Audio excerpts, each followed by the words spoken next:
Welcome to ZBook's Successful Authors Podcast. And today I have a repeat offender.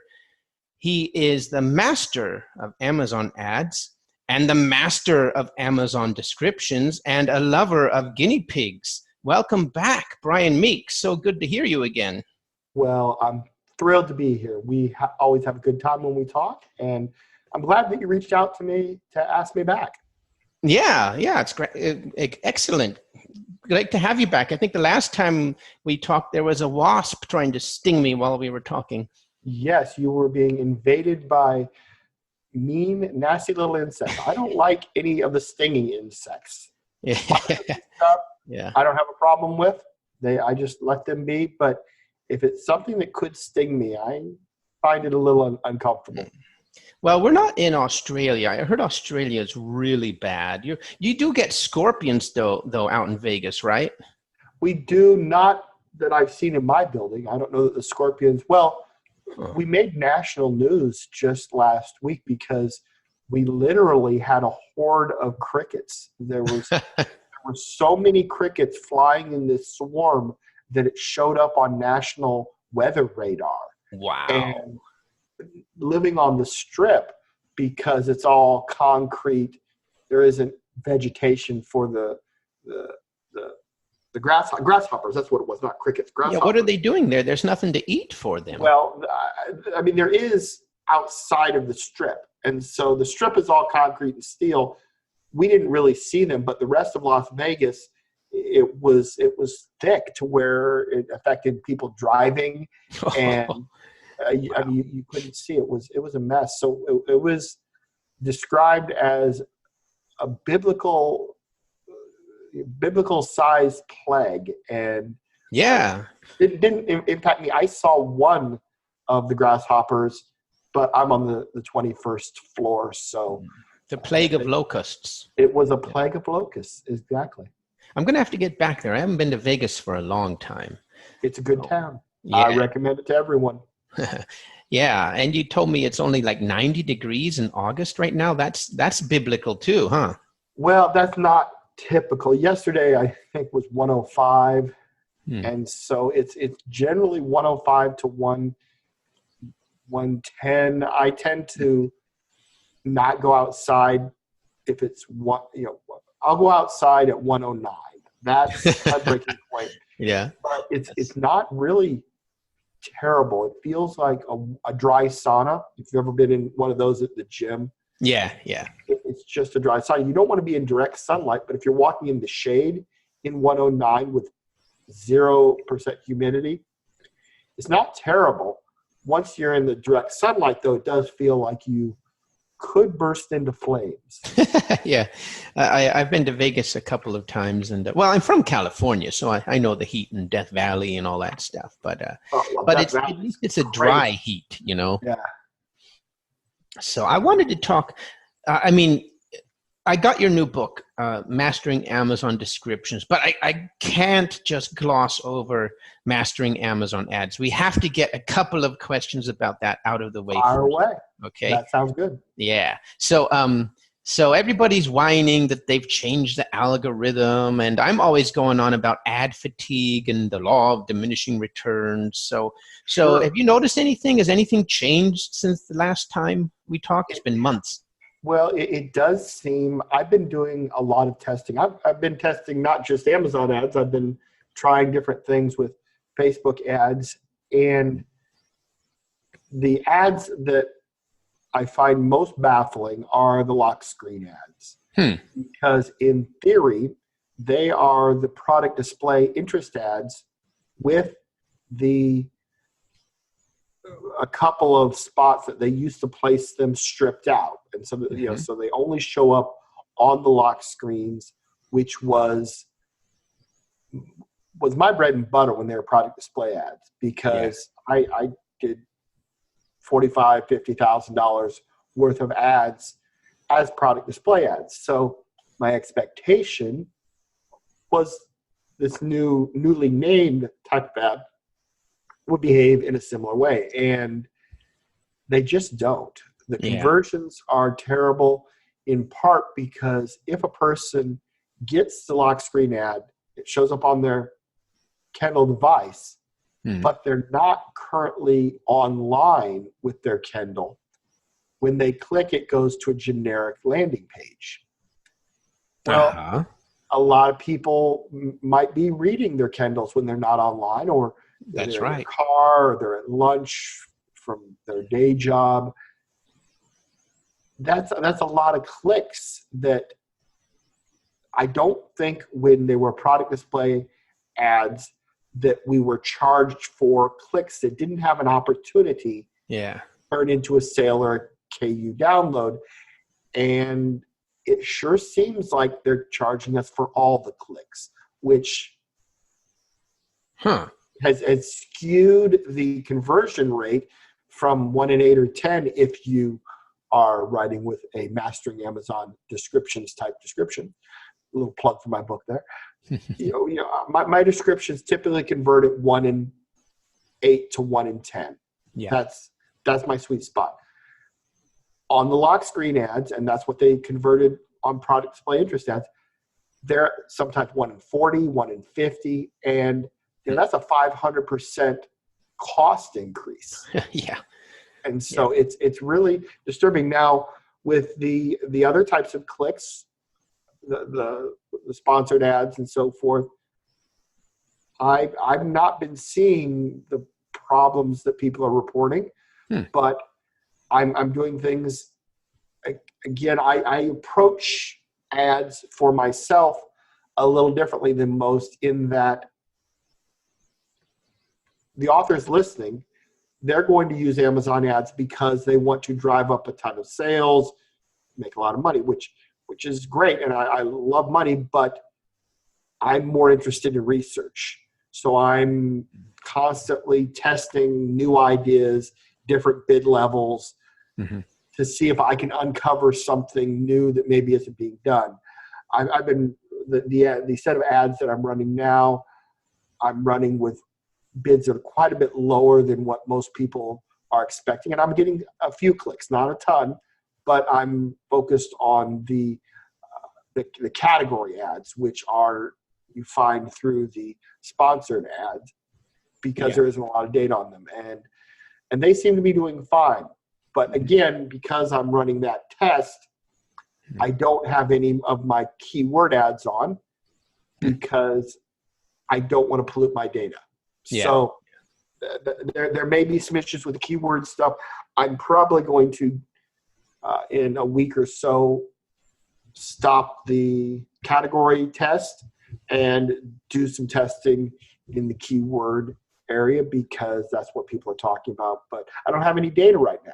Again, everything, when I see people post their stories of woe, far too often, if I get onto a call with them on Skype or what have you, it's not a case of Amazon's done anything differently. It's a case of the author misdiagnosing the data.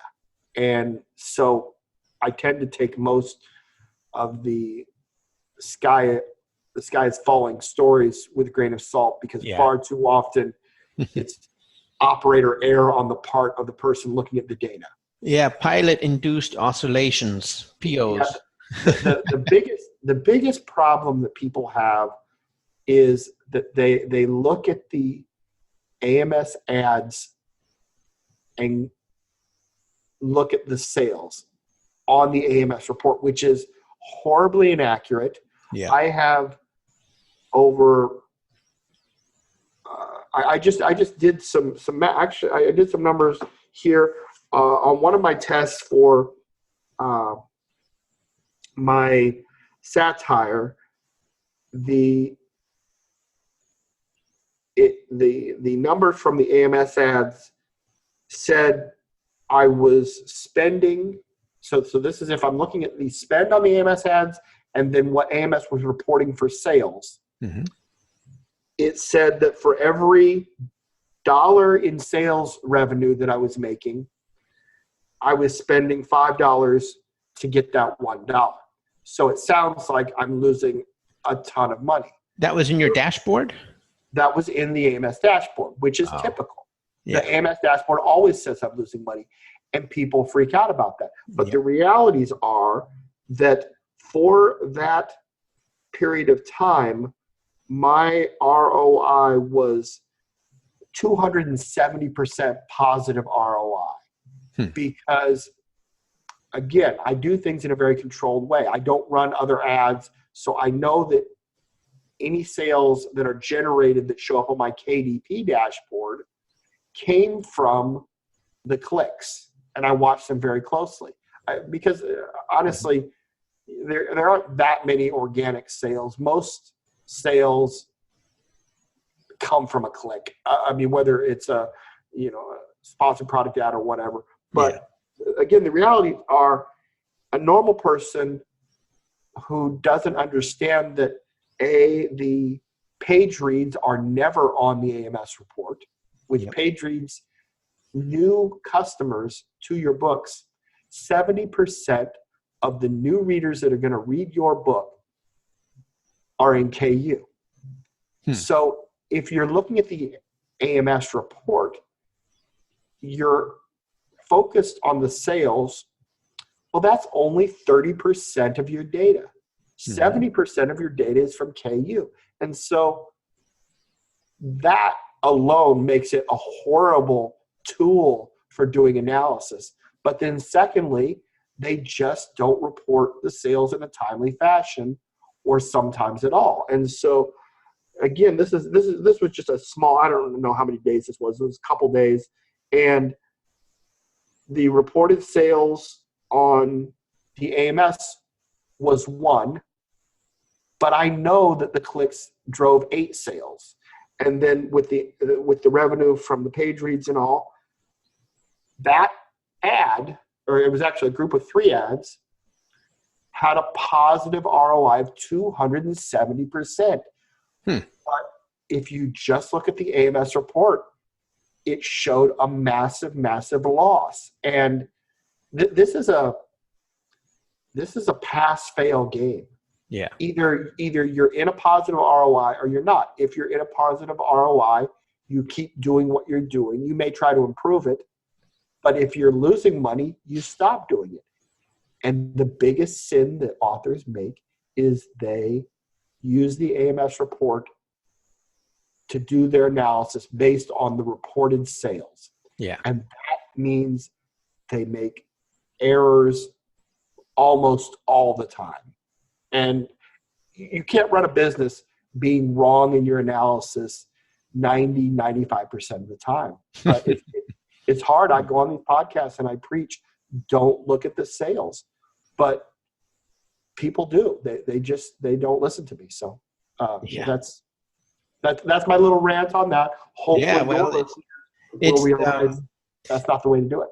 The Amazon dashboard is notorious, and so I've heard that one before. And but I've noticed this really cool function, advertising reports. Have you seen that?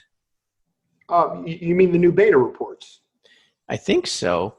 You're talking about in KDP? Yeah, no, in the AMS dashboard. Yes. Absolutely, yeah. And you can export your stuff, and it shows you the actual keywords that people clicked on. They're search terms that they actually clicked on when they bought your book. And yes, and the problem with that report is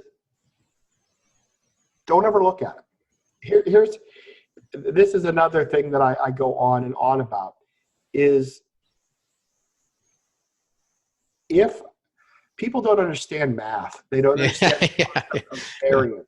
Yeah. And so if you have a description that converts at, say, 1 in 10, it's a good description. You've read my book, you've got hooks in the opening. It takes 10 people to look at your description for one of them to become a new reader.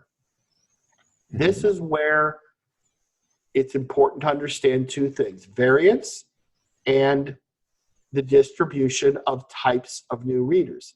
as I said just a few minutes ago, 30% of your new readers buy your book. 70% of the new readers will download your book through KU. Mm-hmm. So if you imagine the next 10 readers that you're going to get for your book, 3 of them bought it, 7 of them were in KU and downloaded it. So are you with me that far? Yes. Okay. So that report that you're talking about only shows sales. Now, if you've got 100 clicks on average, you're going to get 10 new readers. But here's where variance comes in. Over 10,000 clicks, we know 70% are going to come through KU and 30% are going to come through sales.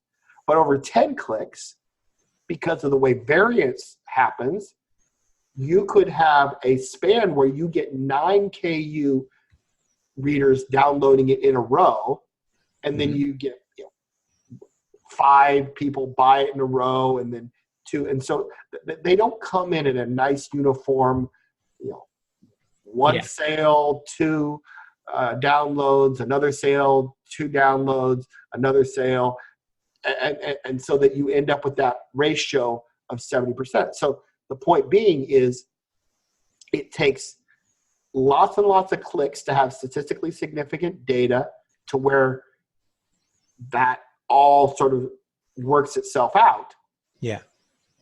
And if you're looking at that report that you're talking about and it says, okay, these 5 terms led to sales. And then you think, okay, great, I'm going to take that and assume that those are and I'm using air quotes, you can't see it, the good keywords. Because they each had 1 sale. And then this other batch of keywords had 0 sales. So those are the bad keywords. You don't know that. That is a faulty assumption because the report doesn't tell you where the KU readers fell. So one of those bad keywords, maybe it got you 3 new readers, even though it has a big goose egg. Does that make sense? Yeah. Well, because we are not seeing 70% of the data. So we're blind. So it's absolutely worthless. And there are authors that spend hours and hours and hours analyzing their keyword data. And that is not time well spent. And they're making erroneous assumptions because it's just, it doesn't, if they gave us all the data, let's say that they did report number of units downloaded, just which they don't, but let's say they did. Does that mean that you could then look at individual keywords and make a decision? No, you still couldn't. And the reason is because of a thing called statistical significance. In order to know that you have enough data to draw a conclusion with 95% confidence, you need a certain number of clicks. Let's say it's 500 clicks. That's not 500 clicks on the ad. That's 500 clicks on every one of the 1,000 keywords that you're analyzing. So now you're to 500,000 clicks on a single ad if you want to do analysis that you're talking about. Well, nobody has ads that have that many clicks. And so even if we had all the data, which we don't, you still wouldn't be able to analyze keywords with mathematical confidence that you're making the correct decision. And so why are people spending 5-10 hours a week poring over and trying to improve their keywords? It's there are experts out there that swear by it, and that's fine. It's just not mathematically sound. Okay, so then that begs the question, where do you get your keywords from? Do you use one of those tools like Rocket or something? I do. I use Rocket. I love it. And in full disclosure, Dave Chesson is a really good friend of mine. I've been down to visit him at his home. He lives near Nashville. And we talk a lot. I'm a huge fan of his, and so I'm very biased, but that's the tool I use, and it's because of the amount of time it saves me for a one-time price. Well, I don't know if it might be a subscription now. I don't know, but I've had it for years, and I did a experiment one day back. I was visiting my parents in Iowa, and I said, I'm going to take the day and build a new set of keywords from scratch, just using Amazon and Google and my brain. And I spent like 10 hours over the course of a day putting together 1,000 keywords. I was watching Netflix, so it wasn't intensive, focused effort, but it just was a grind. It took a long time. I looked at top 100 lists. I did Google searches, top 100 noir detectives of all time. And then I would get those names and I would look them up on Amazon and I would get their titles and just grinding through. And I can do a 1,000-word list in 30 minutes using his tool. It's just such a huge time saver. So that's how I do it. I love it too. I got it, of course, and use it exclusively. But then back to your method there. So when do you change your keywords? Oh, I don't. I don't. That's so interesting. I don't analyze. I don't even look at them. I never. So you just set it up once, and then from then on, you just change the descriptions and other things. Yes. Oh, yeah. I mean, I have an Excel file with because I write across so many genres. Yeah. I have one for satire. I have one for mystery, thriller. I have a list for science fiction. So I have different lists.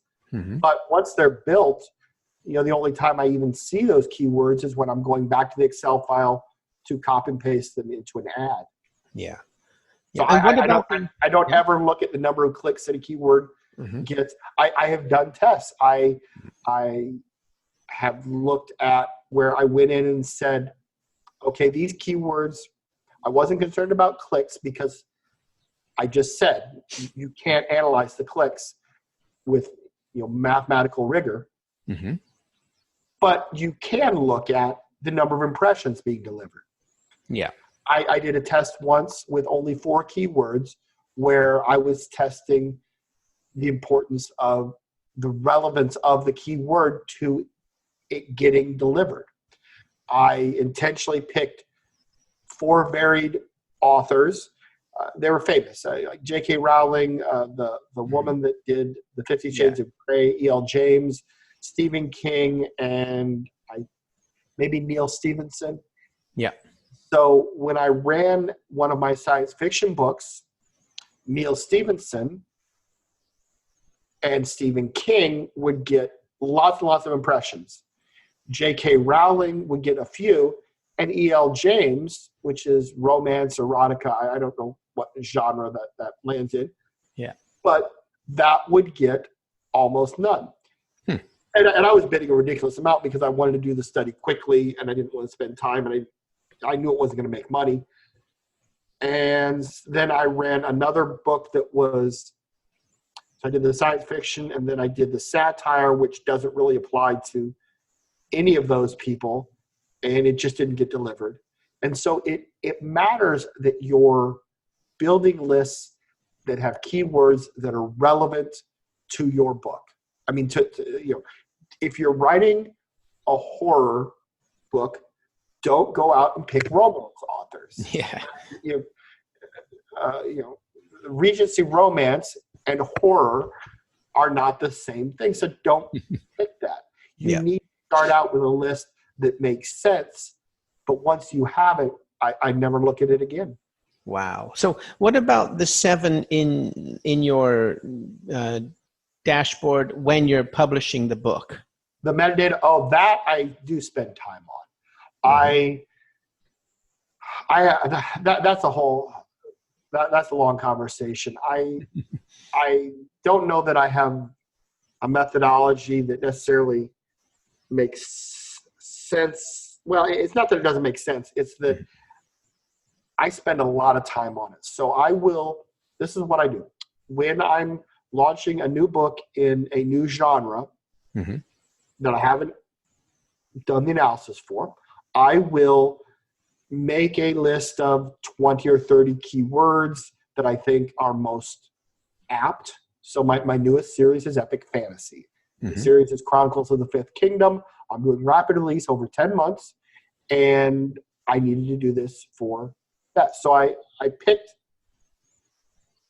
dragons was one, swords and sorcery, epic fantasy, grimdark. Now my book isn't grimdark, so I didn't end up using that, but I looked at those books, and then I go on to Amazon. I note when you do the search, and you always want to use an incognito browser when you're doing this. Yes. Otherwise, your numbers or your results will be skewed by the fact that Amazon tracks everything we do. So using an incognito browser, putting in a term like dragons, and then looking at the count that Amazon gives you for number of books. And then I put that in Excel.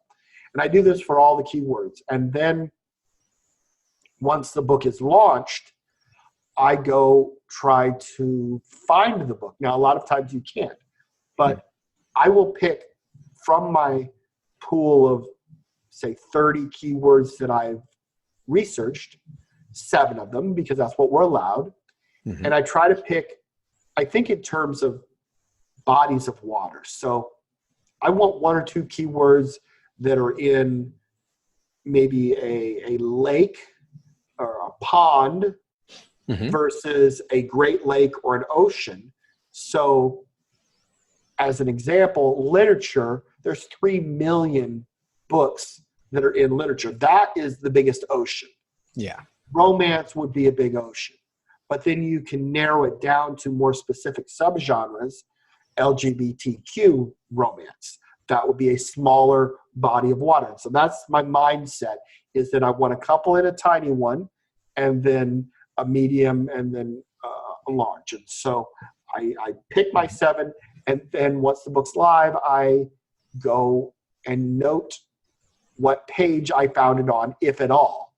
And then I make decisions about, is that one working for me? Do I want to change it up? And so I do put some effort and thought into the keywords that I use for each new genre. But if I were to write, so the 3rd book is coming out the 19th. The 4th will be then the next month, and so on and so forth. I'm not redoing that each time. Once I've done my research for those 7 keywords for this epic fantasy series, I'm using the same keywords throughout, unless I conclude that one of them isn't working for me. Yeah. Okay. So, and then you don't update them hardly ever.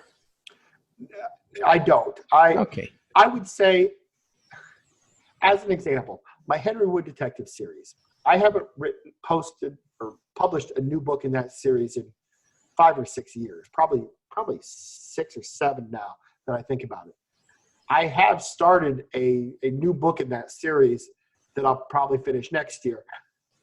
When I go to launch that book, I will start anew with the 7 keywords, because it's been so long that I've analyzed them that obviously over a 7-year period, things are different.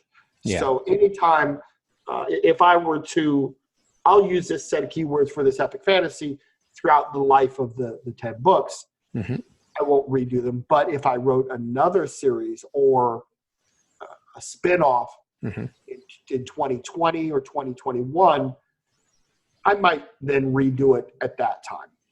So that's really interesting, because, so if I understood you correctly, you do use your 7 keywords and try to rank for those 7 meta keywords in your Amazon. But when it comes to your ads, You just build a big lists of good or whatever applicable keywords, and those you hardly touch anymore. Correct. Interesting. Yeah, and you don't even look at the impressions or the conversions in the dashboard by each keyword. You don't even bother with that, huh? And quite the opposite. I mean, I would, if I were being waterboarded, Yeah. I might consider it. But it's something that, again, it's bad data. And I cannot stress strongly enough that, again, making the assumption the author is starting with keywords that make sense. Yeah. And so if somebody has 20,000 keywords, but they're just anything, well, then that's just a bad list. But I'm not building bad lists from the start. I'm building my thriller list is of authors and books and keywords that are for thrillers. So it already makes sense. I never need to look at it again. And the data they provide and the quantity of clicks preclude one from being able to do it with any sort of reliability. We got into this in the last podcast interview and did a really good job, actually. And so in end effect is you really check out how your description is converting, the 1 in 10. And I've been able to reach that, actually. But well done. Yeah, and then you also, I really like your holistic approach. You have to know your entire funnel, your read-throughs, your lifetime value, and your conversion rate. And so you have to know the overall, like you said, 70% of the data we're not seeing. So you're going by the only, what do you want to call it, the hard points that you can to get Absolutely. the overall. Because that's, when you know, here's a great example. I know that with AMS ads, I will convert between 1 in 8 to 1 in 10.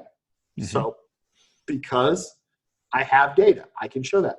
So now I'm dipping my toes back into Facebook ads. I mean, this is relatively new. Probably 14 days ago, I started doing some tests. And the myriad of options that one can choose with their targeting on Facebook is staggering. Yeah. For a data person, it's wonderful. But you can choose, do you want to have the ad delivered on just the desktop? Do you want it on desktop and mobile? Do you want it on desktop, mobile, Instagram, partners? All of these groups of potential readers, people that will click, may behave differently. We don't know. So that's why I'm testing. So I know that a person interested in buying a book on Amazon, I only need to pay for 8 to 10 clicks. But if I run an ad on Facebook and I'm not getting those numbers, as an example, the first test was 3 ads where I was blasting it out to both mobile devices, desktop, partner, and then I included the partners in Instagram. I don't remember if I did Instagram. I'd have to look. But it was a very broad selection of possible venues where these ads would show up. And I had a very specific, relatively narrow target in that I targeted one author, who a big name author. I don't remember, Balducci, I think, and this was for my mystery series, and that may not be right. But the point is, I did this test and spent $60, had a conversion rate of about 1 in 120. Which that 1 in 120, I mean, this was a massive loser. I spent $60 and generated, I think, $10 in revenue. So, we're talking conversion as in sales divided by clicks. No, again, it's that S word. It's not sales. 70% of the, is revenue from page reads. So you have to, it's readers. Yeah. And I'm not trying to be a jerk, but that's an important distinction because authors only focus on sales. Yep. And the realities are that is such a small piece of the pie. It is the least important of the two if you're exclusive. Now, that being said, my new epic fantasy series is wide. So that changes analysis too. But going back to the Facebook test. Yeah, how do you measure the conversion of the Facebook ad in Amazon if you're also running Amazon ads at the same time? Or I'm not. Okay. That's my point. Gotcha. When you look at my fiction sales numbers, my rankings are terrible. But that's because I don't use Facebook ads or Amazon ads to try to make money. I'm using it for research so that I can then, whether it's updating the Amazon ads book or my course, I derive value from learning new insights that I can teach to other authors. Yeah. And I'm more interested in that than selling the fiction. If I were just purely doing it for sales, then I would do the things that work best. I would only do those. I would do them in high volume, try to spend $300-400 a day.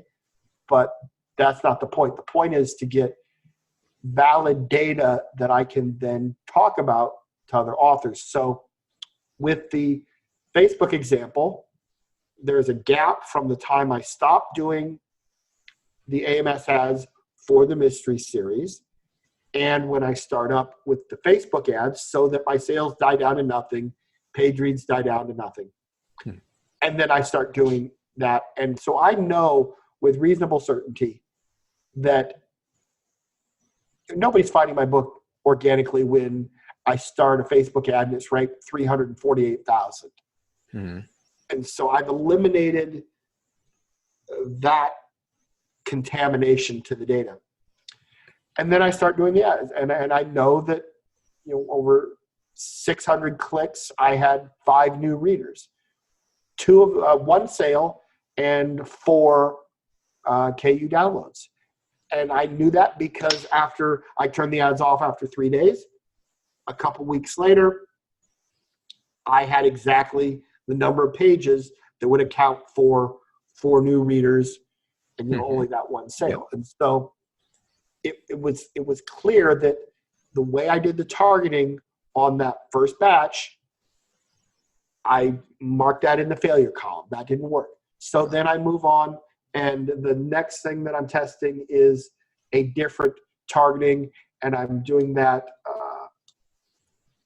and it's converting much better. So about 1 in 12. Okay, this data is brand new because I've only been doing this for like 14, 16 days, maybe it's 3 weeks. I don't know. Time for me is a blur. But I did the 1 test. It failed.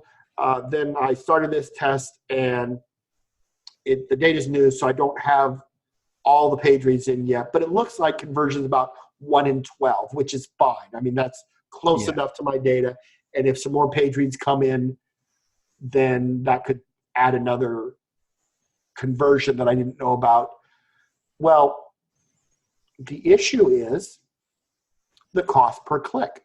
So the way I'm doing this targeting, the cost per click, even though it's 1 in 12 instead of 1 in 120 or whatever it was, the cost per click is 2 or 3 times higher than the first test. So I'm paying a lot more per click. I'm getting conversions much more quickly as far as the number of clicks I need to get a conversion. And it is bringing in more revenue than the first test, but it is still not running profitably. So there will be another test. And again, this is how research goes. I expect 9 out of 10 things that I try to fail to get that one. But once I get the one that works, it's a cash machine. It gives me the ability to then ramp it up and make a lot of money or write a book about it or what have you. So cool. Yeah. Are you using your book description for the copy and the Facebook ad? No, I'm using copywriting. Yeah. but not the book description. Oh, we're going to get to that for sure. Yeah. So I use the same style to try to hook the reader, and my click-through rate's really good. So I know the copy's doing a good job. Yeah. The question I have, though, is do people who click on Facebook ads on their phones then buy? And the first test showed that they didn't. In the second test, I didn't show it to anybody on their phones. I showed it to only people on their desktop. Yeah. And the conversion rate improved dramatically because they're clicking and they're sitting at their computer and they've got Amazon. So, yeah. But that's only 2 tests. That doesn't tell me that. So nobody listening should take away from this and say, hey, Brian Meeks said, don't deliver your ads to the phone. That's not what I'm saying. Yeah. Not at all. I don't have data that proves that. I have one test where in that instance, it failed. That doesn't mean that the phone stuff is bad. It just means that I need to keep testing. Yeah. Okay, one more question about the other book, before we get to your new book, because they're both awesome. But do you have data then, or have you experienced seasons like summer's bad for sales, and then there's back to school and the absolutely, yeah. But I kind of knew that before I wrote the book. It's absolutely seasonal. Yes. So what are the seasons for sale? But I saw that long before I wrote the book with the advertising that there were peak times. And the other thing about ads is that the landscape's always changing. So if an author writes a book and it sells a lot, you get new authors trying the platform out, and that adds to competition. If over a period of time the bids get elevated because of the competition, then authors stop doing ads and it becomes less competitive. So you could bid less. Now the problem is that most authors, they never change. They don't do constant testing. So they maybe they were getting clicks at 15 cents and then they had to pay 20 and then they had to pay 30 and then they're paying 50. But they never test to see, is 50 still correct? Maybe it's 40 now, and they could be paying 40 and then 30. But because they never test, they just keep paying that same amount. And when a bunch of authors drop out, the bidding doesn't come back like it should, because the authors that are still playing the game keep bidding more than they need to. And so I'm constantly testing, and I've definitely seen the amount that I'm paying per click has come down because I think so many authors have dropped out. It's not come down as much as one would expect because too many authors just rest on the way things were in the past and they don't look to see if there's been change. But it is constantly changing. Does that make sense? Yeah, it does. I've noticed mostly that summer sucks and that Christmas is awesome, and but otherwise I haven't noticed that many seasons maybe. Yeah, well, no, I mean that's correct. That's kind of when there's changes. I would say that spring and fall are kind of the norm, and then you get better around the holidays and worse in the summer. So that's your 4 seasons. That's cool. Right on. Well, okay. I didn't want to go that deep on your previous book. So let's get into your new book. And total newbie question. How important is the description for your book? It is the most important thing in publishing. And it is more important than writing a good book. It is more important, but it's maybe not more important than the cover. I have to say, if your cover's horrible, people won't read the description. People won't click on the ad. So the cover's the most important thing. The description's second most important. The quality of the book is third. And the reason I say that is there are books that win the Pulitzer Prize that are horrible. And so you look at a book that's won the Pulitzer, that's a 3.8 average. 3.8 is really bad. I mean, to get a 3.8 average on 25,000 reviews means you have had to almost focus on writing a poor quality book because you were trying to impress the literati that vote on the Pulitzer. I mean, you almost intentionally have to strip out the interesting parts of the book so it will be bad enough that you can qualify for a Pulitzer. Yeah. The point being is, if you're competent and write a decent book, there are readers out there that want to read it. They won't give it a try if you've got a horrible cover, and if your description is a synopsis where you just go through bullet points and, well, not really bullet points, but just Bob did this, and then he did this, and then he met Sarah, and they did this, and then they did this, and then there was this horrible thing, and hopefully, and they'll come out the other end. Yeah. That's what all descriptions are. I've never seen one by a traditional publisher that wasn't horrible. They're not copywriting. What authors don't understand is that, and I was guilty of this too. We all do this. A description. Well, description. It's in the word. Well, what do? I describe what's happening in the book. Yeah. No, you don't.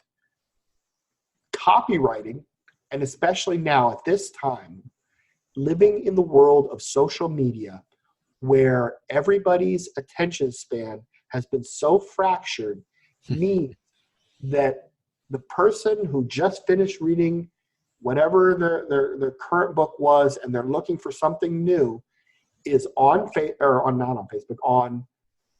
Amazon, and this applies to all of them: Amazon, Apple, Kobo, Barnes and Noble, Fnac if you're in France, any of the sites that sell books.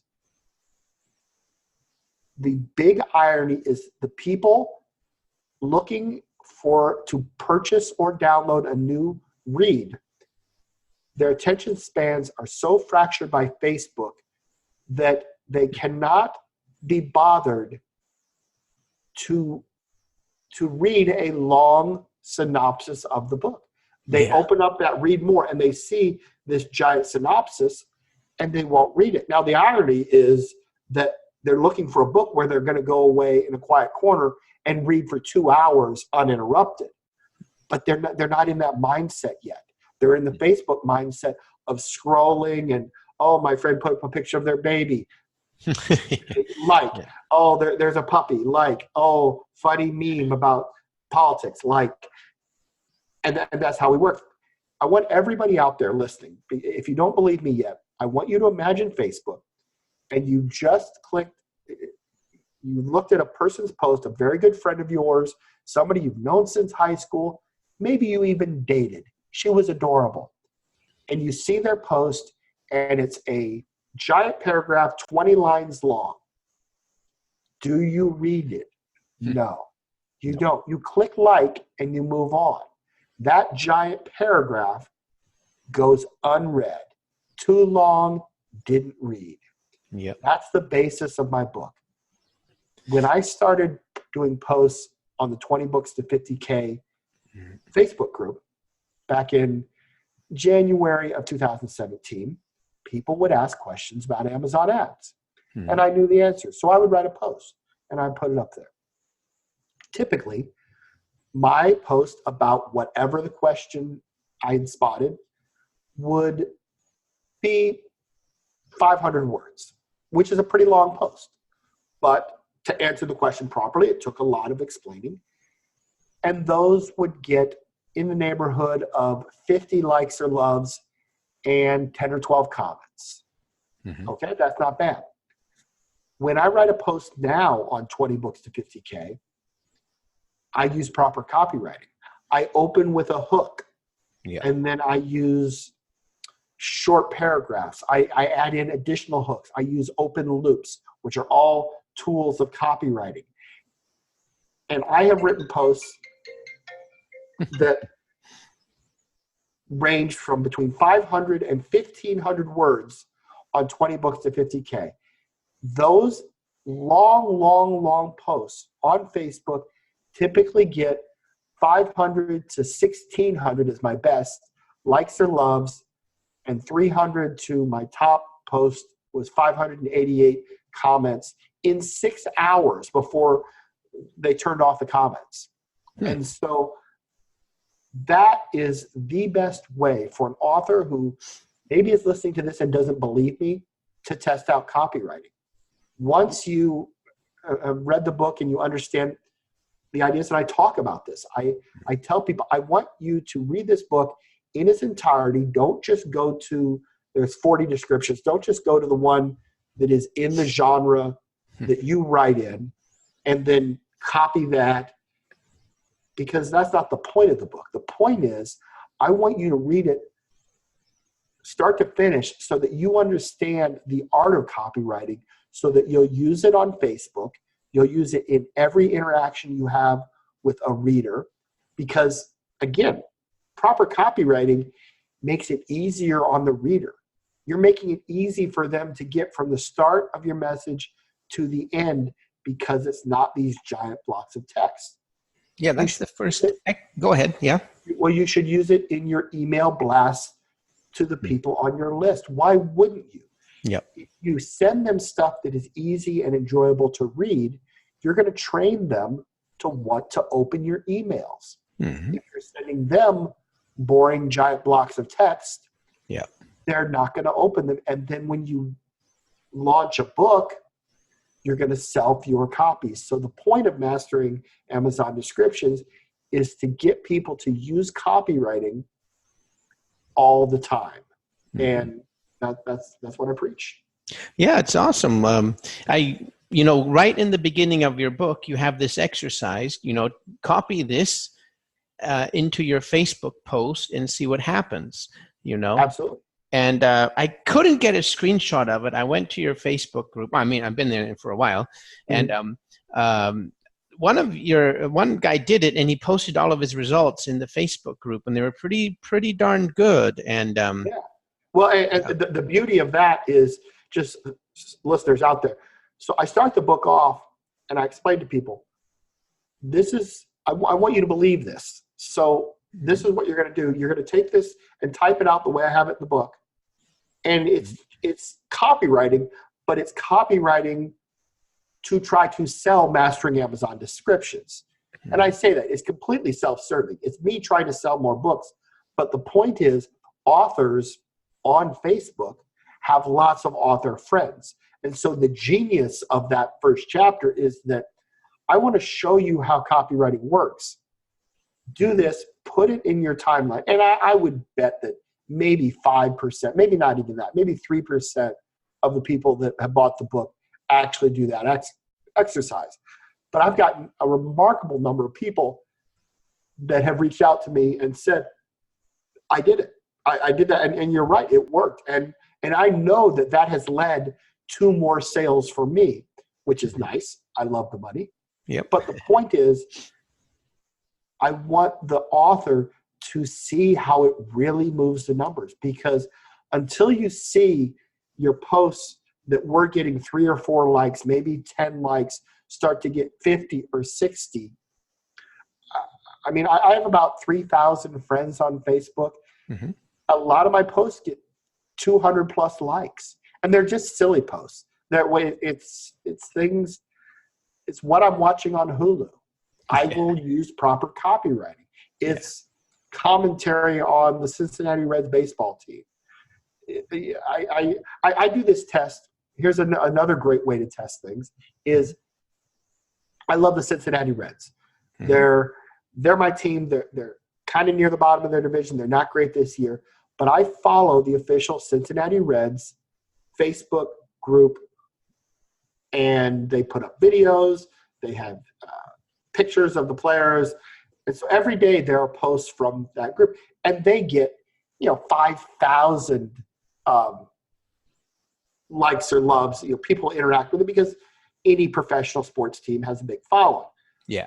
Well, that sort of environment is a great place for you, the author, to test out your copywriting, because I will go in there and I will see a new post come up. And then I will write a short something. It might be 3 lines, 5 lines, 20 lines, just something about the Reds that happened recently, something I noticed. And every single time I've done it, my comment or post has become the most relevant among literally thousands of comments. And so I'm always able to pop it up to the top because, and again, you have to start when the post is relatively new. But I just had one yesterday. Yeah, it was after yesterday's game, 3 lines. And this was after maybe 100 people had already commented. So I was kind of late to the game.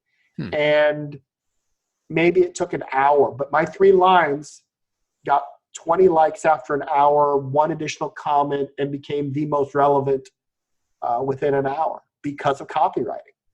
Yeah. Are you talking about writing a post on another person's page or commenting on their posts? Commenting. I'm talking about commenting. Oh, okay. Yeah. Okay. Because when you post on somebody else's page, they don't see it, do they? No. This is when Cincinnati will put up a 40-second video of one of the guys hitting a home run. Yeah. And so I will then comment on that video. Now, sometimes I just say, great shot, I don't care. But other times most of the time, I will write 3 lines or more. And each line has a blank line in between it. You get that by holding down Shift or Control Shift and then Enter. That gives you the blank line. Yep. And I do that. And you show that in the book too, how to do that. Yeah. And it absolutely works. Yeah. So again, what I'm trying to get across to authors is it's crucial for you to become a world-class copywriter. You need to understand how this works, and it needs to be ingrained in everything that you do. This is another. So with this new epic fantasy series, the first book is called Dragon's Fury, and my beta readers are mostly authors because I have my 2 Facebook groups and there's 9,000 plus authors in there. And I sent out this message. I'm going to be doing research over the next year on rapid release. I'm doing rapid release wide because there isn't a lot of information about how to succeed going wide. Now, most people are exclusive to Amazon, and that's fine. And that might be where I would make the most money. I don't know. But I do know there are a lot of marketing tools out there that nobody's aware of for the person that wants to promote their book on Kobo or Barnes & Noble, iBooks, Google. There are things out there that you can do that most authors, because they've been exclusive for years, aren't aware that they exist. Yeah. Everyone knows that it's easier to get a book bub if you're wide. That's a biggie. But that's not it. There's a lot out there. So I want to dig into this, and I'll probably write a book about mastering rapid release going wide. Put me on your beta list.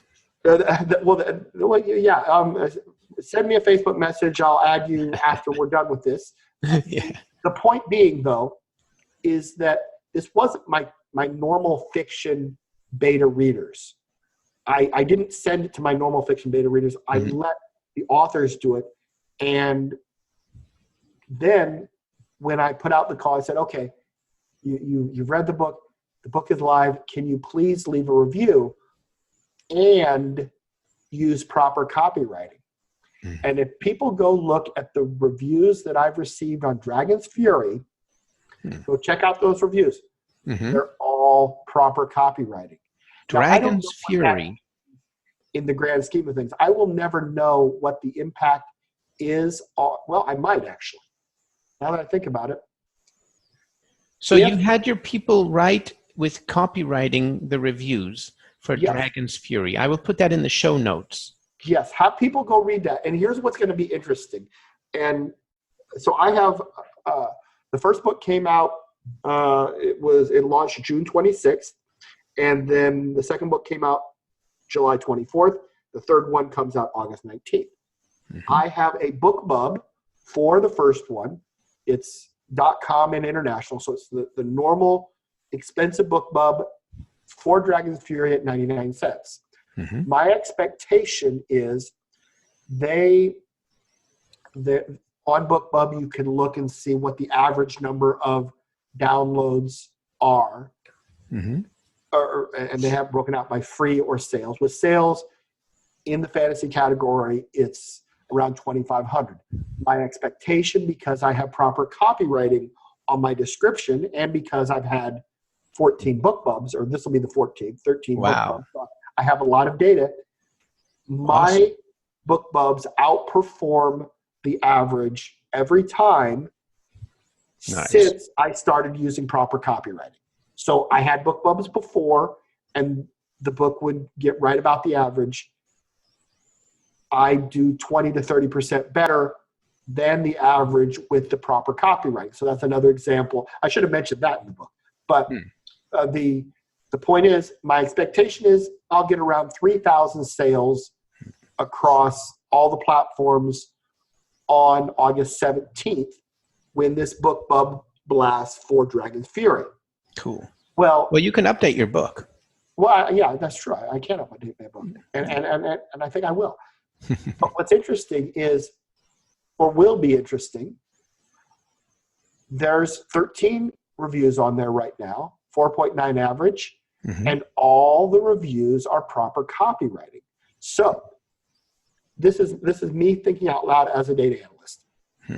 If we as authors know that reviews matter, we all agree on that.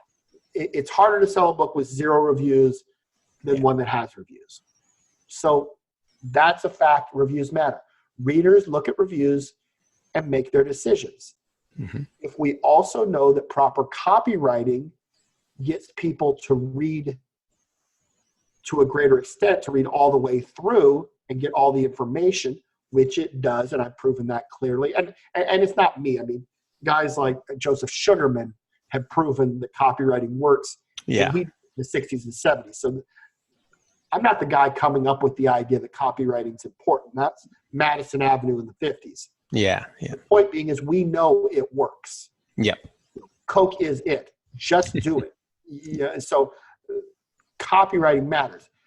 So if copywriting matters and descriptions matter, then will that impact the number of sales I have on August 17th because the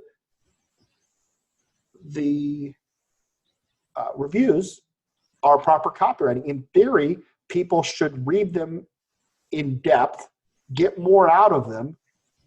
Because they're good reviews, they cast the book in a positive light, and over however many thousands and thousands and thousands of people click on the BookBub ad or the BookBub promotion, it's not an ad, promotion to that page, it should improve the quantity of people that make the decision to buy it. So I mean, we'll find out, but that'll be cool. And again, that's not a tool that most people can pull off, because most people's beta teams, their art teams, are not made up of authors. Yeah. My beta team is made up of authors who have read mostly Mastering Amazon Descriptions. So that's an excellent weapon. It's an excellent weapon, but again, why not use it? So. Yeah. But I can't help now go on the tangent. How did you get so many BookBubs? And did I hear you right? This book only has 13 reviews? You did. But how do you get a BookBub with only 13 reviews? 3 reviews. I thought they had a minimum reviews. Well, okay. There's that's an entirely different story. And so I've had a lot of BookBubs, and you know what? That one I'm going to keep that story to myself, because that will be a chapter in a future book. Okay. And it may be a lecture in my course. But and at the time that I got it, I had 12. During the point that they were making their decision, and so cool. in part it's because I'm white, but yes, Okay. Well, no, you can keep that to yourself. That's fine. I'm keeping that one close to the vest. But so it's better to be wide. But can you get a BookBub if you're in select? You absolutely can. Mm-hmm. I no longer do it, but I used to coach a couple authors. Mm-hmm. One of them, in a span of 13 months, the author who is exclusive Mm-hmm. had 5 BookBubs, Wow. 4 of the regular ones and 1 of the international Hmm. in the span of 13 months. Wow, that is good. I mean, you don't even need Amazon ads after that, huh? Well, he also spent $9,000 a month on Amazon ads. So Wow. I mean, that was the point of me working with him. But Well, he knows his conversion rate. He does. Well, when we started working together, the first 3 months, when we started working together, his total revenue per month was $4,000. Mm-hmm. He was only running Facebook ads, and he was spending $1,200 a month on Facebook ads. He was getting $4,000 a month in revenue from page reads and sales. 3 months later, after rewriting his descriptions, redoing his back matter, he was at $7,000 a month on 0 Facebook spend. Nice. We eliminated all. We analyzed I analyzed his Facebook ads and told him, these ads, you're throwing money away. They're not profitable. Yeah. So we turned them all off. But because of the improved description conversion rate, again, so at $4,000 a month, he is getting traffic, and he was doing frequent releases. Writes maybe 11 books a year, so he was constantly juicing the algorithm. But the Facebook ads weren't actually adding to his revenue. They were a revenue suck. So we got rid of those, and it crept up to $5,000 a month. And then he kept working through the descriptions because he had a large catalog. Excellent. We're going to have to put that. Yeah. He was up to $7,000 with 0 spend. And so the copywriting absolutely matters. Yeah, we'll have to put that in the show notes later too. If you've got a course or got a course coming, then no, I do. I have Meeks master classes, Meeks master class on Teachable, and so I can give you a link to the class. And if your readers would like, now just so that they know, my class is for people that have read Mastering Amazon Ads, have been doing ads for a while. This is a high level class. Though it's a Mastering Amazon Ads class, we talk very little about Amazon ads. The focus of the class is learning the tools that you need for your ads to do well. Because if you haven't optimized your description, haven't optimized your back matter, you're spending money on clicks inefficiently. And so the class is about copywriting. It's about back matter. It's about analytics. So going to read through, knowing all of the tools that you need, knowing how to, I talk about BookBub in there, how to increase the number of BookBubs you get is a part of that class. And it's nothing tricky or sneaky. It's just, but there's a methodology that if you do this, you will over time have a greater, you'll get more BookBubs. And so again, for my Mastering Amazon Ads class, it's really designed for people that are already doing the ads and want to learn the analytics and stuff. But I can give you a link you can put in your show notes, and if you'd like, I could create a code and give your listeners 30% off. How does that sound? That sounds awesome. That sounds way better than I was thinking. Well, I'm happy to do that. You've had me on the show. This is the second time. You're very nice. I'll create a code after we're done. And awesome. I would say that I haven't done any new lectures in the course in probably a year and a half, but anybody that joins the course, it's a lifetime membership. So as I start to do lectures about the rapid release and the stuff that I'm working on now, that's all going to be piled into the existing course. So I may one day have a course that is specific to rapid release, but it will, all of the lectures will be contained within this course that exists now. So that's cool. At that time, new people might just be buying the rapid release course, but people that already existed sort of, well, they will have just access to everything.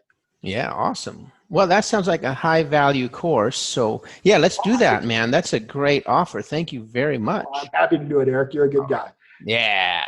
All right. Let's get back to your new book, the Amazon descriptions book. Sure. Because there's a part in there, well, there's a bunch of parts in there that I like. But in chapter 23, you tested your copy versus Chris's copy. It turned out his actually won. Yep. Chris Tickner, the Humanarium, and yeah. So tell us about that. The master was beaten by his student. Well, that points that when you're writing copy, especially if you're writing it for someone else, in a genre where I don't necessarily know the tropes, the words that speak to that readership, it is entirely possible to not get it right on the first try. And this goes back to my love of data analytics. So if you make a change to your description, first off, you have to give it 30, maybe 60 days to have enough data. The most common problem, I think, when authors change their description is they look at what happens the next day or the next 2 or 3 days and draw a conclusion. Yeah. You need a longer period of time to do that. You may see a spike the next day. You may not. But you can't tell if you're normally selling 5 a day and the next day you sell 3, well, maybe if you hadn't changed the description, that was going to be one of those days where you sell 1. So you don't know. The point is you look at it for a period of time and then you judge. If it's not an improvement, well, then you try something new. And so the hooks, the opening line, and I like to keep those short, that is a crucial piece. Yeah. If you get the hook right, more people will move on to the second line. And if that is a good hook, you'll get to the third line. And you keep hooking them until you get them to a small paragraph. Then you start giving them some information about the story, but you don't want to give it away. You would rather hint at what might happen instead of a synopsis that tells the reader what will happen. Because too many book descriptions ruin the book. They give away too much. Yeah. And so you're trying to craft this start to finish so that more people will get to the end where it says get it now, or there's a call to action and you get a new reader. Yeah. If the first thing you try doesn't work, that happens. You can do it again. With my own books, I expect, because I continue to improve as a copywriter, that all the descriptions I have now won't be as good as the ones I rewrite in 6 or 9 months. And so you asked about keywords. Do I revisit those? No, but I do revisit my descriptions. My Henry Wood description, the first one I had, which actually I left it on the print copy. So the print copy, if you go to Henry Wood Detective Agency, is unchanged. That is the original description that I started selling the book with, and it's horrible. What is it called? Henry Wood? Sorry? Henry Wood Detective Agency. Okay. So again, I'm less concerned about selling my own books than I am about education, because I love working with authors. So if you go look at the ebook, that's got my most current description. In that description, you know what? Can I just read it to you? Because yeah, of course. Go for it. Is really good, and I think it will be illustrative of what I mean by not giving away everything. Yeah. And so let's go to Kindle Store. So this is the description for Henry Wood Detective Agency. The cover is sort of Art Deco. Mm-hmm. That is important to know because the cover speaks to the period, but so does the description. So this book has 474 reviews, 4.1 average. Above the fold, there's only 13 words. And when I say above the fold, I mean the line where you say click read more. So a person has clicked, they've come to Henry Wood Detective Agency, they've landed on the Kindle, and it reads, Henry knew one thing, ... I note that I often misuse the ellipse in my description. That's fine because I don't care about the rules of punctuation. I care about selling the book. So it says, Henry knew one thing, ... Dames were trouble. Would this client be the exception? So right there, that's all that's above the fold. Mm-hmm. Henry knew one thing. The goal of that first line is get them to read the next line. Nobody is going to get to the ellipse and their eyes are going to stop reading and they're going to click to something else. Curiosity is too great. What comes after the ellipse? Dames were trouble. Well, the word dames, that speaks to the period. Nobody uses the word dames anymore. They haven't used it in 50 years. Yeah. So that tells them that this book, which the cover also hints at that, is a period piece. Would this client be the exception? Then you click read more. It continues. She walked in, sat down, crossed her legs, and asked for a light. Boy, could she cross a leg. Before the woman had told him why she needed a detective, Henry wondered if she was playing him. It was something about her. The red lips and smoldering eyes were just a little too perfect. She knew how to get her way. And the dress, ... She wore a Dior dress that would make an hourglass self-conscious. Was it the Damsel in Distress Act? This was the second one he had seen this week. Something wasn't adding up. 1955 was going to be an interesting year. You'll love this noir mystery with a twist because everyone loves a broken detective trying to do what's right. Get it now. That description converts at 1 in 8. Nice. The original one, which if I go to the paperback, this is the original. It's one block of text. Oh, no. That's illegal.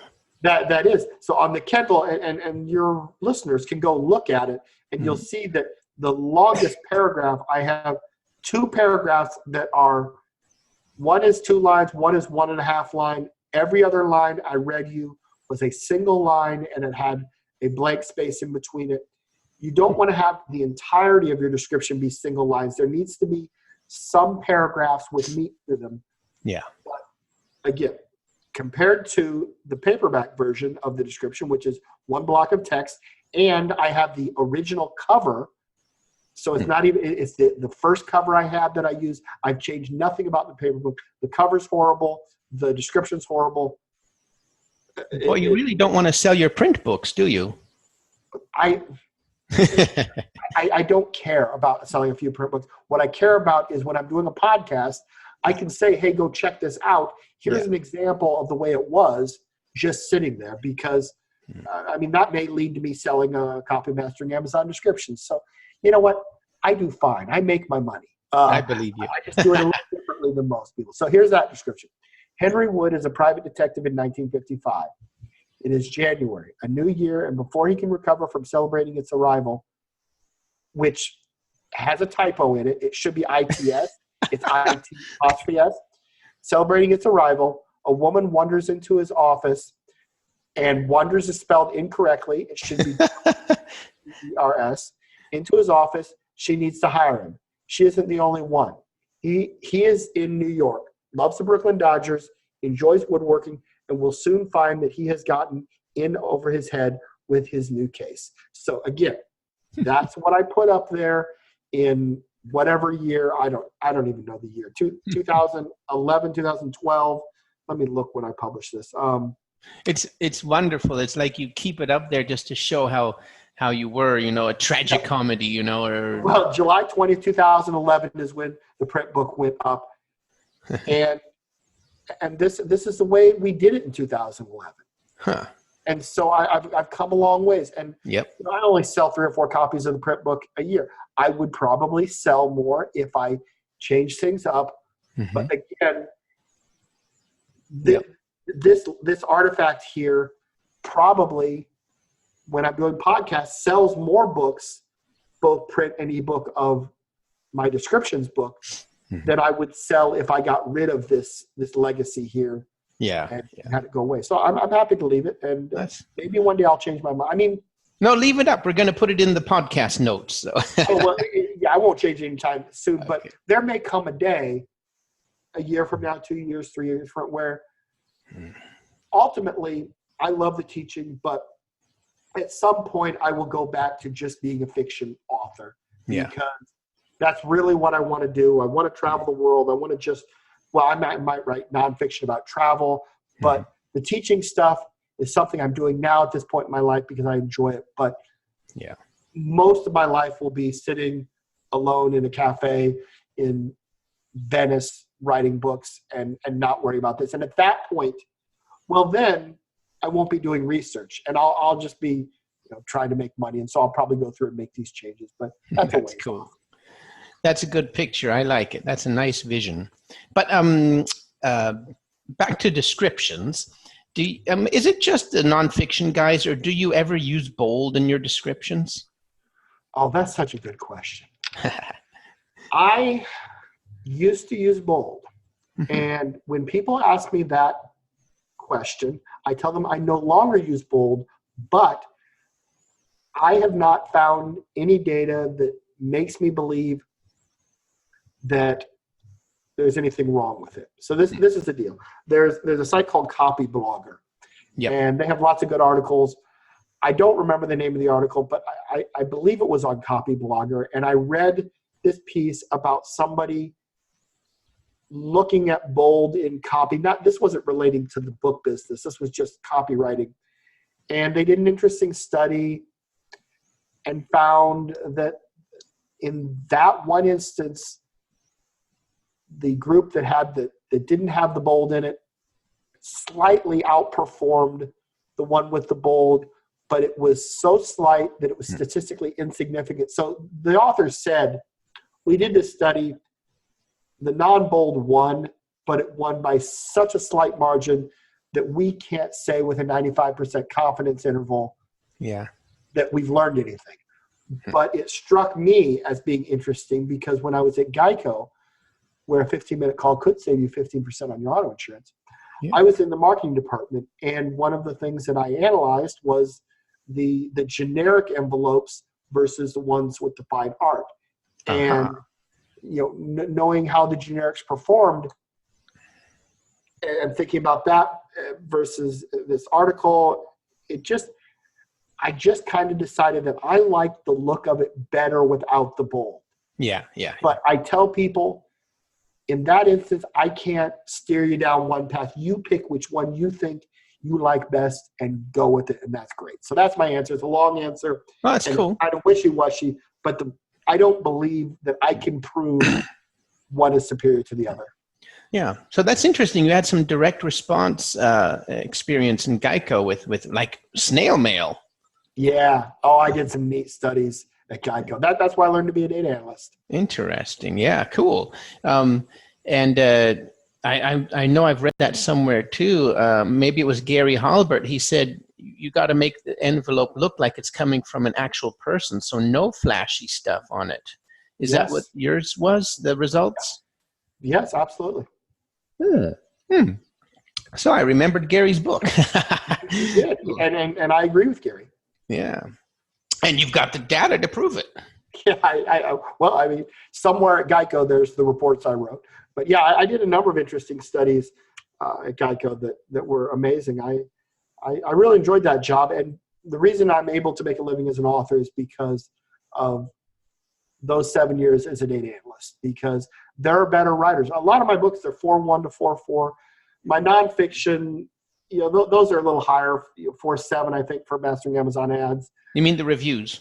Yeah, the review average. And Dragon's Fury is 4.9 right now. But you know what? Once the BookBub's done, it'll probably be down. I hope it stays at least 4.4. But the realities are, well, this is interesting. I've been going through, I guess it was my 7th novel, just because sometimes I read my old ones. And every author gets better with time. So I'm now working on, I guess, what I'm writing now is my 18th fiction, piece of fiction or novel. And I'm a better writer now. We always get better with if we're passionate about this, we're always reading, learning, finding out the words that we overuse. I overuse the word that, and so I try to delete it out. And I'm getting better. And I'm going back through and reading The Magellan Apocalypse, Map Runners, which was my first science fiction. And I'm enjoying it. I really like the story that I'm telling, but I can tell that stylistically, I'm an improved writer than I was with Map Runners. And that's just part of the business. The first book an author writes will be the worst book they ever write. And I'm able to succeed with books that are in the 4.1 to 4.2, 4.3, 4.4 range because of my data analytics. Am I always trying to do better? Yes. Is Dragon's Fury a 4.9 book in perpetuity? No. The people that have left the reviews, they like me. And so they're biased. And everybody starts off with the friends and family and stuff. So my initial reviews are from authors who have a predisposition to, if they're trying to decide between 4 or 5, they probably skew high. And I know that the BookBub, that will be people that don't have a bias. And so I expect maybe 100 reviews out of the BookBub over the course of the next 60 days. Yeah. That will be pretty accurate once those reviews come in. But awesome. Again, I'm a competent writer. I think I'm improving, but I make a living as a full-time author where there are many authors who are better at the craft than me. Yep. They're not better data analysts. I use my skill as an analyst to sell books. Well, who said that? You don't have to be a Shakespeare or a good writer. You have to be an effective writer. Exactly. Yeah, I don't know who said it, but I agree. Absolutely. Yeah. Oh, yeah, I love it. It's exactly up my alley, too, because I'm not the best writer either, and I'm moving to fiction now. I'm just so tired of nonfiction. But okay, enough about me. Wonderful. I missed it. I went 2 years without doing any fiction. Oh. And now this year, I've written, I'm close to finishing my 6th novel of the year, and I love it. It's fantastic. Yeah. Okay, let's get back to your wonderful book. If your description is converting at 1 to 10 or better, should you leave it and stop optimizing it? No. I don't. Again, this is the polar opposite of what I talk about with the keywords. Yeah. It's in the book. That's why I brought it up. Yeah, I think that anybody, so imagine an author out there has 6 or 8 books and they're listening to the show. They read through Mastering Amazon descriptions all the way to the end, and then they rewrite their first book in the series. I believe that by the time that person, he or she finishes writing their 6th description of that series, that at that time they will improve enough as a copywriter to revisit the first one and rewrite it. Now that second pass on the first one will probably be good for 6 or 8 months. But if the author is using copywriting all the time, on Facebook, on their email correspondence, if they send a message to me through DM, they're putting in the blank lines, because there are few things worse than getting a request for help from somebody through Facebook, which I always try to help them, but they give me 30 lines without a single break in it, and there's 7 questions in that single paragraph.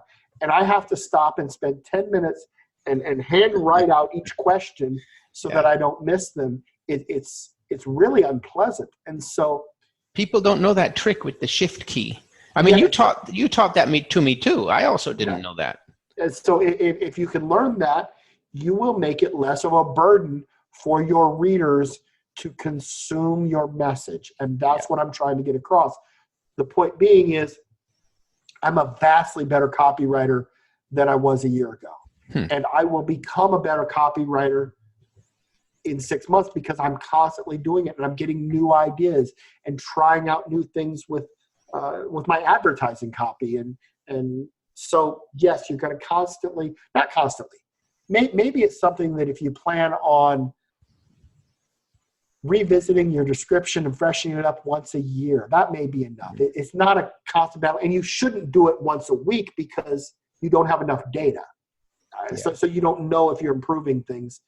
But you go through the first pass, maybe you go through a second pass, but then you let them sit and you watch them. And if they're performing at 1 in 10, you let them do that for a while, and then 6 months down the road, read it. And if you've been practicing this skill, you're going to say, you know what, I could change these 3 words and it will be better. And maybe you get it down to 1 in 9 or 1 in 8. But each improvement over the life of your ads and paying for those clicks, that goes straight to the bottom line. So it's worthwhile. Yeah. That's interesting. That's there's so many interesting things in your book. I'd like to make a small diversion about pricing. You had a really interesting part about price. I wrote in the book. There's I think 8 or 10 articles. Well, I call them articles, but these are posts where I used proper copywriting. And so the point of including it is, here is a non-description example of copywriting, but all of the subject matter relate to indie publishing. And so, yes, I included the one on pricing. Yeah. But what surprised me is price elasticity in Amazon is not elastic. This is a term from economics. If anyone out there has had an Econ 101 course, usually within the first, that's my degree is economics. Oh, okay. Within the first 2 or 3 weeks, you will get to a subject called price elasticity. And so prices are either elastic or inelastic. Yeah. And what that means is, if you're a producer of a product, and we produce books, but it could be a lawnmower. Mm-hmm. If your lawnmower is priced at $1,000, and that's a lot for a lawnmower. Let's say it's a $300 lawnmower.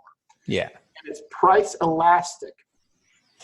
And you lower the price, then you will sell more lawnmowers because the consumer is price sensitive.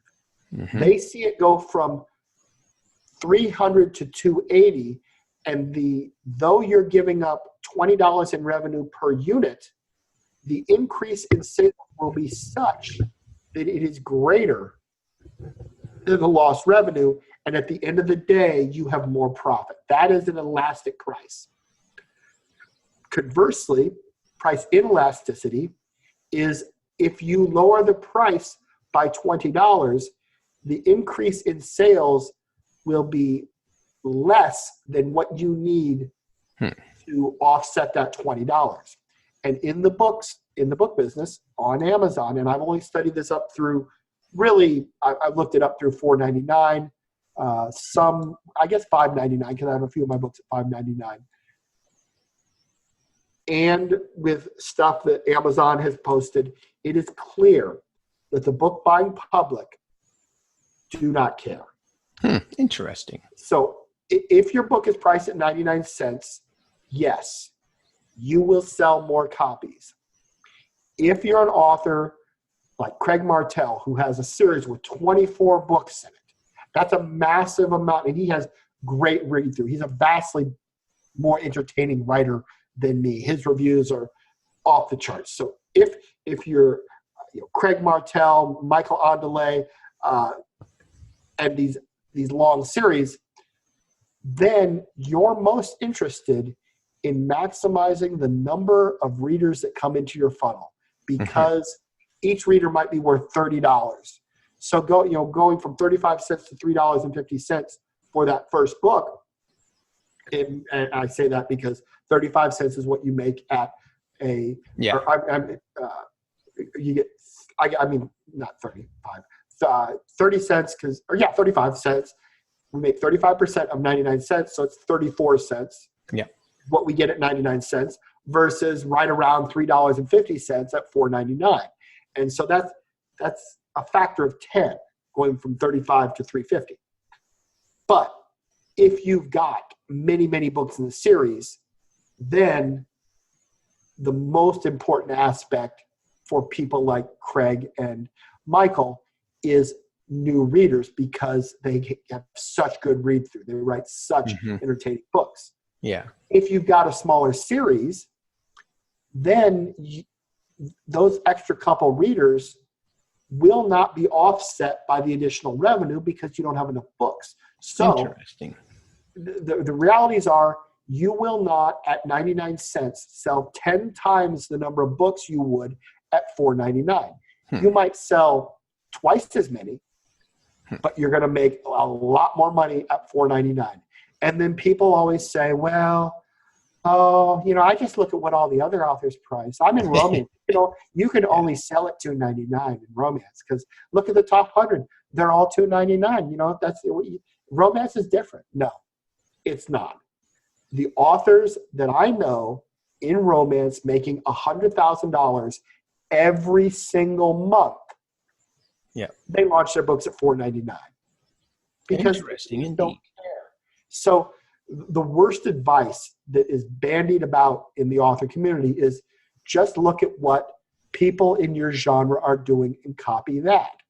No, because that's why all the romance authors price their first book at 99 cents and the rest of their series at $2.99, is because the romance author was given that advice. They followed the top 100, who is filled with romance authors following that advice. And somebody way back when decided, well, I'm going to try it. And people copied them. The problem with that advice is none of the authors that make up the top 100 do data analytics. Yep. They don't have a degree in economics. They don't know that they're leaving money on the table. And so when that article that you're speaking about from the book, within 30 days, or about 30 days later, I had 24 people, authors, reach out to me who said, I raised my price because I read your article, because it was posted on 20 books originally. I read your article, I raised the price, and for me, it didn't work. It failed. So I said, do you mind if I look at your data?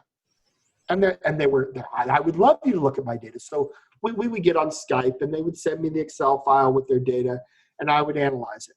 And of the 24 people who changed their price from whatever it was to $4.99,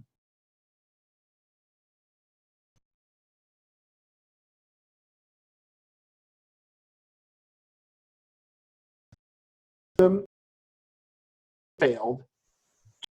Two of them, upon analysis,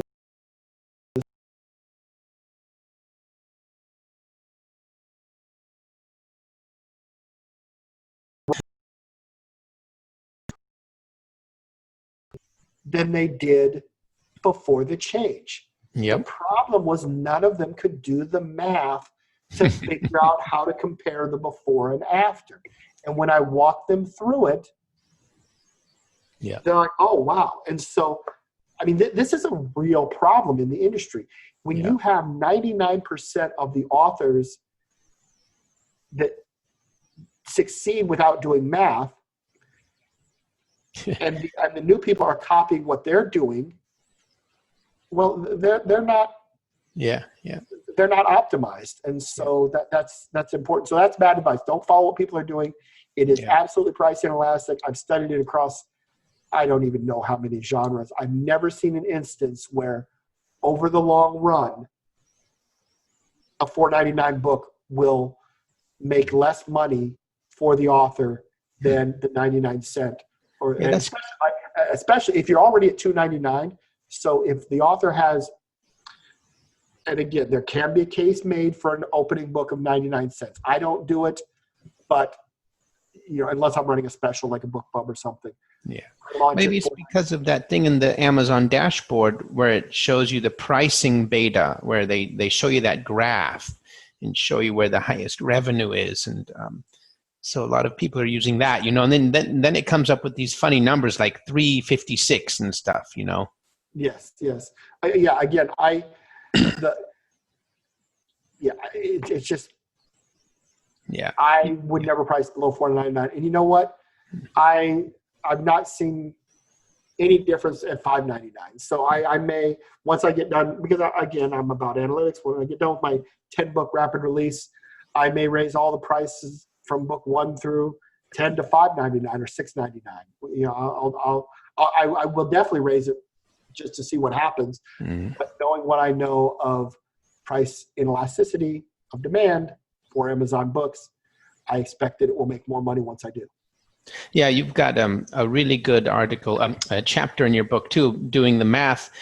Chapter 60, Barnes & Noble ads, and price per milli, and you do the math in the book, and pretty eye-opening there. I tried with this book to do less math. So in Mastering Amazon Ads, there's a lot of math, and I try to present it in a way that is non-threatening mm-hmm. to people. But with the description book, I talk at a high level. These are the numbers you can expect. And I considered some of those descriptions that I rewrote. I had data for. I considered hounding the authors to save data and all, and try to build a book where I analyze each individual one.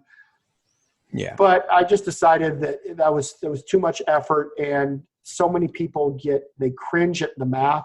But I try to keep this book with less math. There's a little bit in it. It's the basics, the easiest stuff that I believe you need to know.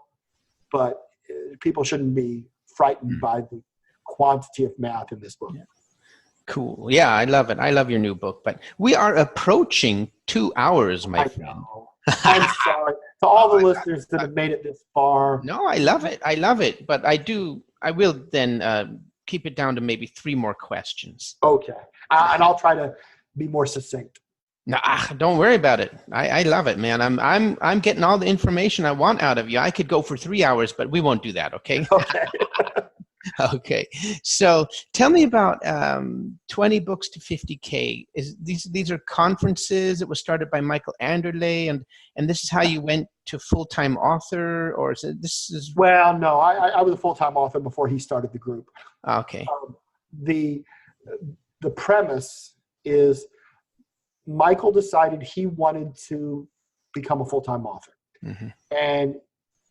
and he decided, if I could sell, and I don't remember the numbers, there's a post on there, I'm sure, where he talks about it, but if I sell X number per day of this book, and it was a very conservative number, 2 or 3, mm-hmm. We could probably figure it out. Actually, let me just grab my calculator and do the math, because I think it is a good illustration of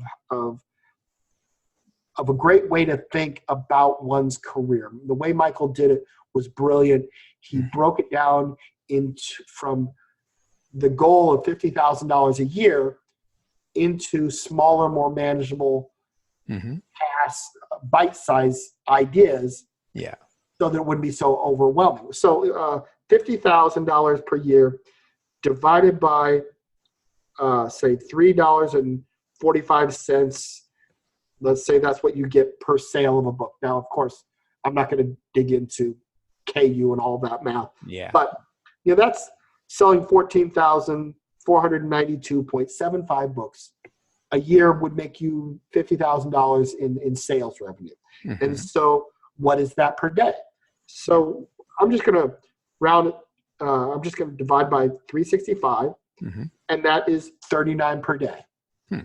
Okay, if you had 20 books, you divide that by 20, and his math was based on, if I have 20 books and each book sells only 2 copies a day, Mm-hmm. I can make $50,000 a year.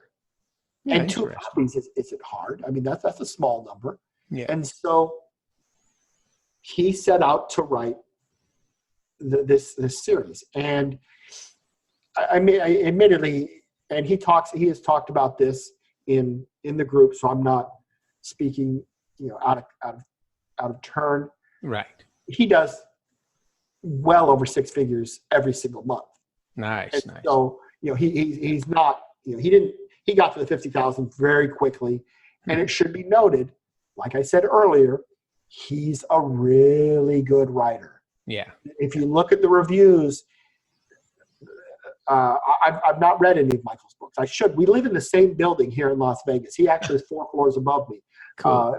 Michael's just a brilliant writer. He's a better writer than I am. Mm-hmm. And so one should understand that the quality of the writing matters. It's not the only element. You can succeed being a writer that's only as good as Brian Meeks. You don't need to be as good as Michael Anderle or Mm-hmm. Craig Martell. But, if you can be a better writer, then by all means do, because it helps. So is this a conference that's every month, or how does No, it? it's a group on Facebook. It's Mm-hmm. the 20 Books to 50K group. There's 34,000 people in it. Right. And they have conferences around the world. Now, moving forward, there's going to be one conference a year. The next one, they just got done with one in Edinburgh. The Mm-hmm. next one is in Las Vegas. I've spoken at the conference the last 2 years. I'll be speaking again this year. Craig just posted in the group that they've sold out the conference. And they originally sold out the conference. I think there's 1,000 people that will be attending. I mean, 1,000 is a big conference, and it's sold out in 30 minutes. Wow. So this is unparalleled as far as indie author conferences go. Now, RWA just had their conference last week or the week before in New York City. And Wait a minute, who's that? RWA? RWA is the Romance Writers of America. If you're a romance writer, that's the group you want to belong to. They have their national conference gets 4,000 to 5,000 romance authors. It is a big deal.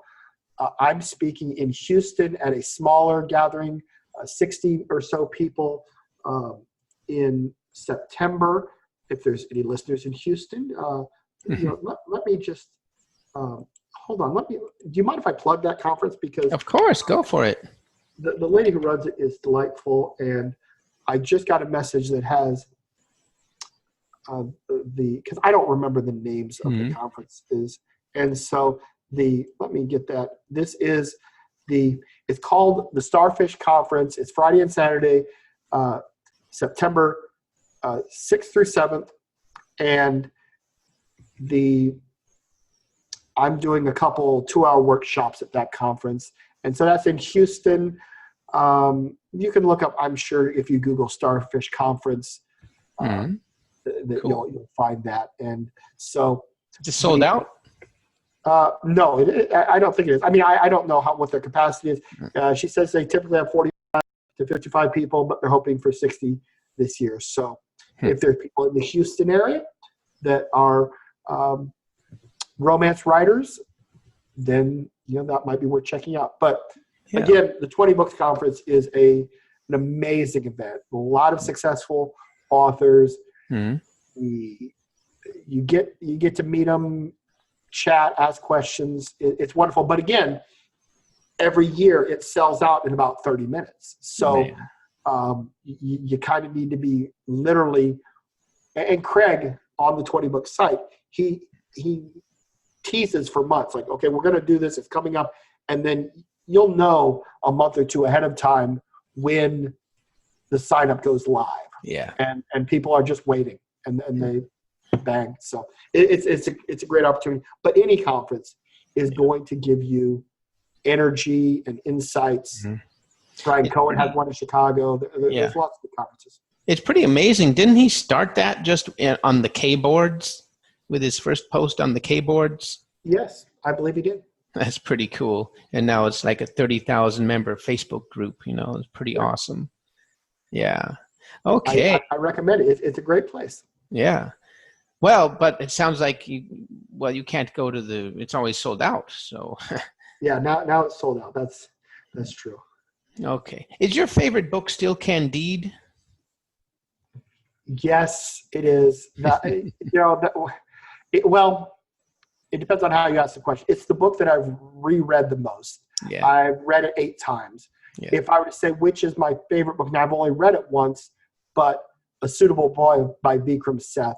It's 1,482 pages of just the most amazing prose. There's it doesn't have peaks and valleys. There's no car chases, no highs and lows. It's just 1,482 pages of the most beautiful writing.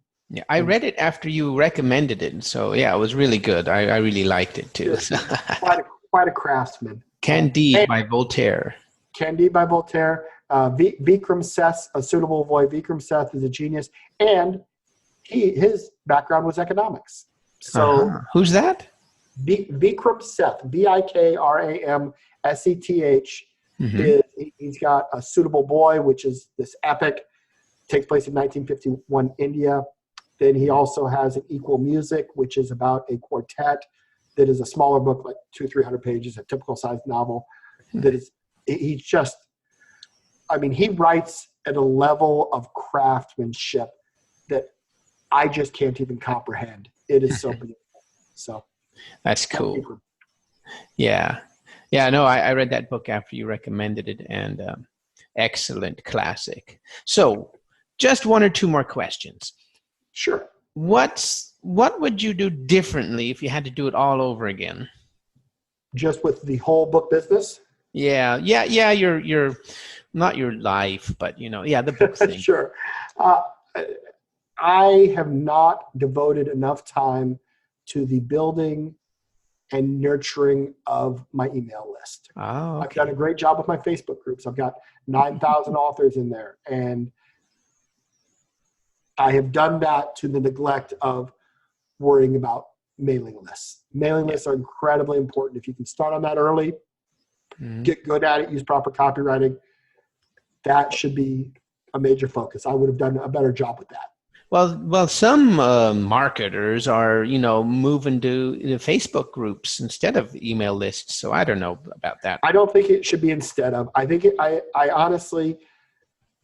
I think it should be more important than the Facebook groups because it's a constant. If you have that list, you can always reach your readers. But with my 9,000 people across 2 groups, these Facebook groups, I don't know if I post something today. If I when the day comes, should I write Mastering Rapid Release? If I wrote that book and I posted it on the group, you'll probably sell 100 copies right out of the gate, which is good. But of the 8,200 that are in the main group, I would be surprised if 1,000 people even see the post. It might be 500. And so compared to if I had those same 8,000 authors on an email list, which I don't, if I had them on a list and I blasted out and 50% opened, now 4,000 people have seen your announcement about the new book. And maybe I sell 800 copies. And so, with a 20% click-through rate or what have you. So again, you asked what I would do differently. I would have done a better job with the list. That's interesting. That's what almost everybody says, huh? Okay. So do they? Is that a common theme? I know guys like Nick Stevenson are great at it. That's been his focus, and he's the master. Yeah, he's one of my favorite guys too. I'm on his list, of course. But do you have a morning routine, or do you do any of those time management books like The Miracle Morning or The One Thing or The 12? Well, I have written 3 books with Honore Corder, who she manages the Miracle Morning brand. And so you would think, because Honore being my author buddy, Yeah. that I would do something like that, and I don't. And Cool. it's just tragic because there have been points in my life where I've done Miracle Morning style day planning organization. And during those times, I have been incredibly productive. I know that. I just don't do it. That's cool. It's a personal failing. Yeah. That's cool. That's cool. Everybody has their thing, or not. It would be good if I could. I do try to make lists, and I use some organization, but there was a period of 3 months where I was meticulous about my organization. Mm-hmm. During that 3 months, I was so incredibly productive, and it's just easy to not be that meticulous. Yeah, that's for sure. So what's on the horizon for you? What's your next projects? Well, again, my whole life is devoted to the finishing of this 10-book epic fantasy series. Like I said, I'm nearly done with book 6. Cool. But I hope to write 4 more books by the end of the year. Probably, actually, realistically, January. And then, boy, once that's done, because this has been exhausting. It is rapid release when you're over 10 books, unless you've already written the entirety of the 10 series. I mean, I was smart in that I didn't release book 1 until I'd finished book 5. Okay. But you need that runway, because once you get into the throes of having the series out and all the additional things you want to do to try to actually sell the books, it's just a massive undertaking. And so I literally work every day, 7 days a week. It's 10, 12 hours. Some days I had an 18-hour day last week. Wow. Where it's nonstop, and I'm exhausted most of the time. So the plan is, when I get to March and I've released the last book, I'll probably, of course, then after that, I will have 3 more months where I will release box sets. But that'll all be done, because that's just, Yeah, that is so awesome. I mean, that doesn't, I don't have to write anything new for that. Yeah. But then I think I want to travel the world. I really hope to become an expat, go to Portofino, spend some time there, hop to Bali, go to New Zealand. I don't know what time. When does the Olympics start next year in Japan? That might be in March. I don't know. I wouldn't mind going to the Olympics, but I think I'm going to miss that. High on my list is I want to walk the Camino de Santiago, which is 800 kilometers across northern Spain. Oh yeah, a colleague of mine just did that. Oh, it looks fun. I've read 13 books written by people who have walked the Camino. 2 of the authors are authors, people that write for a living. They're writers, so they're not necessarily authors. But 11 of them were written by people that only wrote the 1 book.